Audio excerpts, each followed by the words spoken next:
Welcome back to the GRFS Oscar Report. I'm Kyle Matchame. And I'm Anna Davis. The Oscars are 1 week away. And we are strong believers here that the tier list is the ultimate method for predicting final winners in each category. Except, Polymarket. Yeah, online betting has really sucked the joy out of the Oscar guessing game. The prediction market industrial complex is a fancy name for a simple idea that rich, connected people get to turn your reality into their playground. They've done it to our sports, they're doing it to our politics, and now they're coming for our film awards. We saw the Polymarket odds right on screen at the Globes, and it was abysmal. So, we are giving you our best guesses on the state of the race, but that comes with a promise. You will not use this knowledge to bet on the outcomes. No online betting allowed. No Polymarket, no Kalshi. If you're gonna do it, you're gonna do it the old-fashioned way. Find a bookie at your local juke joint, slap 2 wadded up 20s into his hand, and you tell him that you feel it in your bones that Pixar's Elio is taking the crown for Best Animated. Then you lose, obviously, because that's an awful bet. That's what you deserve for getting drunk at the Meanwhile on a Tuesday night. As God intended. Anyways, with that out of the way, let's look at Best Picture. This is still one battle after another's to lose, but man, if I was PTA, I would be getting a teensy bit nervous right now. One Battle has been at the front of the pack since last summer, but a newly discovered groundswell support for Sinners could definitely change things.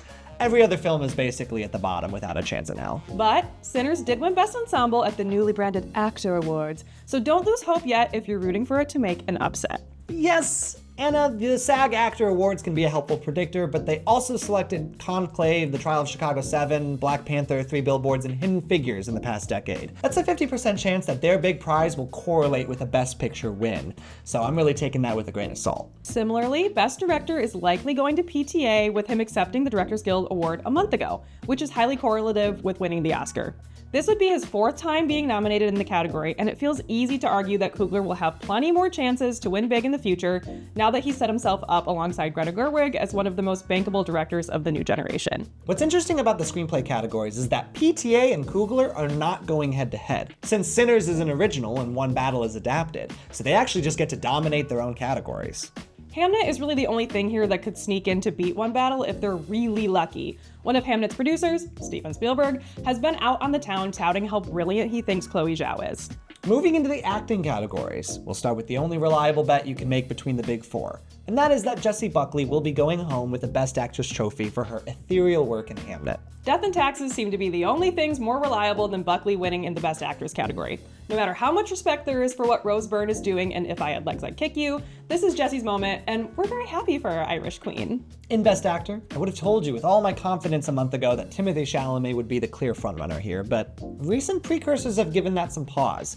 Michael B. Jordan did win the SAG Actor Award, and it feels like he could ride the Sinners hype all the way to that stage. You're gonna hear this a lot, but this Oscars really does depend on how well Sinners can do collectively throughout the night. So, if you see them winning in smaller categories as the night goes on, I suggest you start selling your Timmy stock and buy shares in that actor from season 1 of The Wire. Best Supporting Actress is in a similar place. It's looking like Amy Madigan might pull through with her Incredible Weapons performance, but the iconic actress will need to contend with either One Battle After Another hype if people decide to go for Teyana Taylor, or Sinners hype for Wunmi Mosaku. And Best Supporting Actor feels like the best time for your favorite indoor cigarette smoker, Sean Penn, who is currently in the lead for his villainous performance of Colonel Lockjaw in One Battle. Villains do particularly well in the supporting categories, hence why Lockjaw and Aunt Gladys are in the lead here. Originally, Stellan Skarsgård was going to be the frontrunner, but that maybe has just shifted. But again, keep an eye out for Delroy if the magical Sinners sweep happens. Casting is the first new award to be added to the Oscars in 25 years. There's been some discussion around the dubious parameters for the award, but based on this year's nominees, it seems focused on which films utilized fresh, exciting talent, rather than it being just an ensemble award. Our pick goes to Sinners, which has strong performances across the board, brought Miles Catton into Hollywood, and reminded everyone of how great Delroy Lindo and Wunmi Mosaku are. It's also another nice place for the Academy to give Sinners a pat on the back while still giving One Battle the bigger award of the night. Segueing into some below-the-line categories, Best Editing may not seem like a super pivotal award, but it's often an early indicator in the night as to which way Best Picture could lean.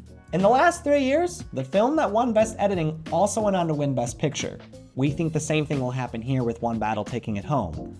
But as always, watch out for Sinners. We also wouldn't be surprised to see F1 speed away with the statue, as it will likely also win Best Sound. Vroom vroom. As with other below-the-line categories like costumes, production design, and makeup, It's Frankenstein versus Nobody. It's a clean sweep for an Academy that loves the physicality of Guillermo's productions. I'm sure Netflix is thrilled knowing that they'll be walking away with a few statues. They can display them next to their I Survived the Paramount Merger trophy. Woof. Over in the animation category, come on, I don't even really need to say it. Say it. I really don't think I need to. Say it or I'll refund my Criterion pre-order that I'm gifting you.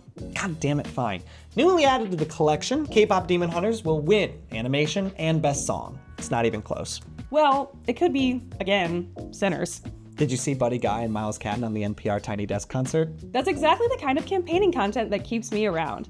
Finally, the Cinematographer Society Awards are happening after this is filming, so keep an eye out there to see who your frontrunners are. Shocker, it's probably One Battle in front, Sinners on deck, with Train Dreams peeking out from the dugout hoping to be noticed. The Sinners win here would be special, because only 3 women have actually ever been nominated in this category before this year, and Autumn Durald Arkenpaw is the first woman of color to be included in the category. As for One Battle, cinematographer Michael Bauman has a very unique pipeline where he has been operating as a below-the-line camera crew member for the majority of his career. This is actually only his second official cinematography credit, and it's one that might win him the Oscar. His next project's gonna be that Matt Johnson-Anthony Bourdain biopic. Please be good, please be good, please be good. Well, we're at the end of our predictions, but we do have one final word to share. A reminder about our GRFS Oscar ballot, which you can fill out in the QR code here or links below. We're trying to start a tradition where GRFS gets to pick our own winners based on the selected nominees. It's a fun way for our community to have our own voice and individual favorites. Additionally, One Battle After Another is playing at Wealthy Theater this Friday, the 13th. Fascism is spooky. Preach!